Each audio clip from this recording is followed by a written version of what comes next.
Do you discern the evidence of God's guidance? Neither the Israelites nor the Egyptians had seen anything like it before. As the Israelites made their exodus from Egypt, a pillar of cloud hovered near them and stayed with them day in and day out. At night, it became a pillar of fire. How awe-inspiring! But where did it come from? What was its purpose? And what can we, some 3,500 years later, learn from the way that Israel regarded the pillar of fire and cloud? Exodus 14:24. God's Word reveals the source and the purpose of the pillar, stating, Jehovah was going ahead of them in the daytime in a pillar of cloud to lead them by the way, and in the nighttime in a pillar of fire to give them light to go in the daytime and nighttime. Exodus 13:21 and 22. Jehovah God used the pillar of fire and cloud to guide His people out of Egypt and through the wilderness. They had to be ready to move in order to follow it. When the pursuing Egyptian forces were about to attack God's people, the pillar moved between the two groups, protecting the Israelites. Though the pillar did not indicate the most direct route, following its lead was the only way for Israel to get to the Promised Land. The presence of the pillar assured God's people that Jehovah was with them. It represented Jehovah, and at times He spoke out of it. Further, the cloud identified Moses as the one appointed by Jehovah to lead the nation. Likewise, the last recorded appearance of the cloud confirmed Jehovah's appointment of Joshua as Moses' successor. Indeed, the successful outcome of the Exodus depended on the Israelites discerning the evidence of God's guidance and then following it. They lost sight of the evidence. When the Israelites saw that pillar for the first time, they must have been awestruck. Sadly, though, that constantly present miracle did not impress the Israelites enough to fill them with lasting confidence in Jehovah. They challenged God's guidance several times. When the Egyptian army pursued them, they showed no trust in Jehovah's saving power. Instead, they accused God's servant Moses of having led them toward their death. After their deliverance through the Red Sea, they murmured against Moses, Aaron, and Jehovah because of the presumed lack of food and water. And some weeks after that, they pressured Aaron into making a golden calf. Just imagine, in one section of their camp, the Israelites saw the pillar of fire and cloud, the majestic evidence of the one who had led them out of Egypt. And not far from there, they began worshiping a lifeless idol, saying, "This is your God, O Israel, who led you up out of the land of Egypt." Exodus 32:4. What great acts of disrespect! Nehemiah 9:18. Israel's rebellious acts demonstrated striking disregard for Jehovah's guidance. The problem was not with their physical sight, but with their spiritual outlook. They saw the pillar, but they no longer appreciated its meaning. Though their actions pained even the Holy One of Israel, Jehovah mercifully kept on providing guidance by means of the pillar until Israel reached the Promised Land. Psalm 78, 40-42, and 52-54. See the evidence of divine guidance today. Similarly, in modern times, Jehovah has never left His people without clear guidance. Just as He did not expect the Israelites to scout out their own route, we today are not asked to find the way into the promised new world on our own.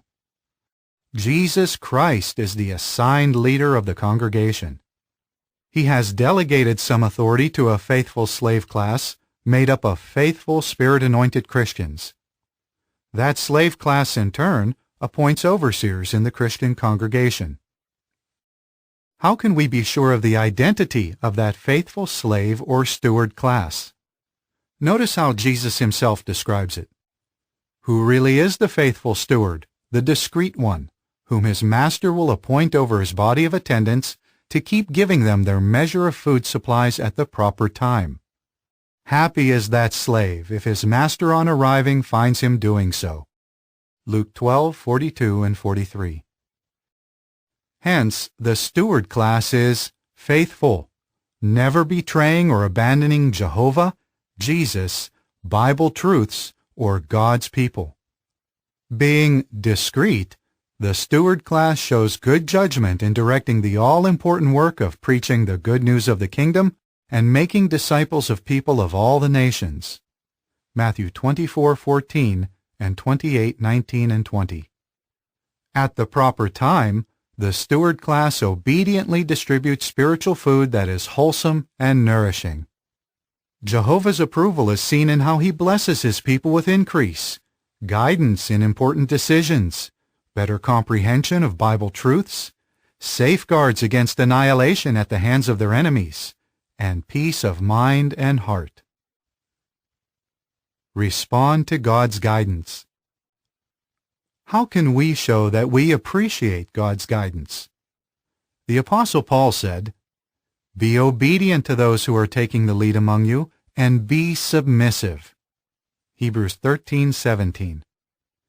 Doing so may not always be easy. To illustrate, put yourself in the place of an Israelite in Moses' day. Imagine that after you have been walking for some time, the pillar comes to a halt. How long will it stay there? A day? A week? Several months?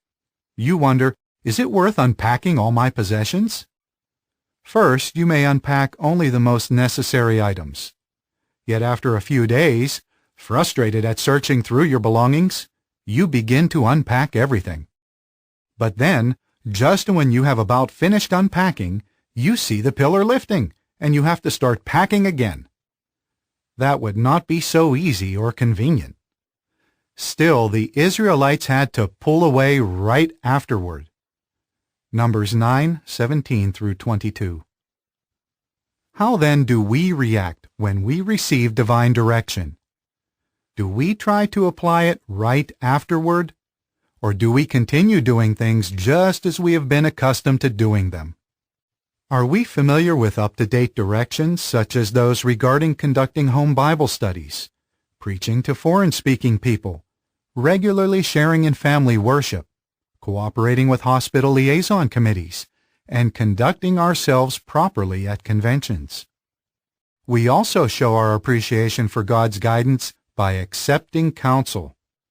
When faced with far-reaching decisions, we do not trust in our own wisdom, but look to Jehovah and his organization for guidance. And just as a child seeks his parents' protection when a storm rages, we seek protection in Jehovah's organization when, like a thunderstorm, the problems of this world strike us. Of course, those taking the lead in the earthly part of God's organization are not perfect, but neither was Moses.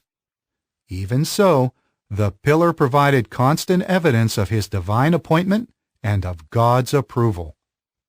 Note, too, that it was not for each Israelite to determine when to start moving. Instead, the people acted at the order of Jehovah by means of Moses. Numbers 9:23. Thus Moses, God's channel of direction, likely gave the signal to move. Today, Jehovah's steward class gives a clear signal whenever it is time to make a move. How does the steward do that? By means of articles in the Watchtower and our Kingdom Ministry, new publications, and talks at assemblies and conventions. Instructions are also conveyed to the congregations through traveling overseers, or through letters or training sessions attended by brothers having congregation responsibilities. Do you clearly discern the evidence of divine guidance? Jehovah uses his organization to guide us, his people, through the wilderness during these last days of Satan's wicked world. As a result, we enjoy unity, love, and security. When Israel reached the Promised Land, Joshua said, "You well know with all your hearts and with all your souls that not one word out of all the good words that Jehovah your God has spoken to you has failed. They have all come true for you." Joshua 23:14. Likewise, God's people today will without fail reach the promised new world. However, whether we personally will be there depends to no small degree on our humble willingness to follow God's direction. Therefore, may we all keep on discerning the evidence of Jehovah's guidance. End of article.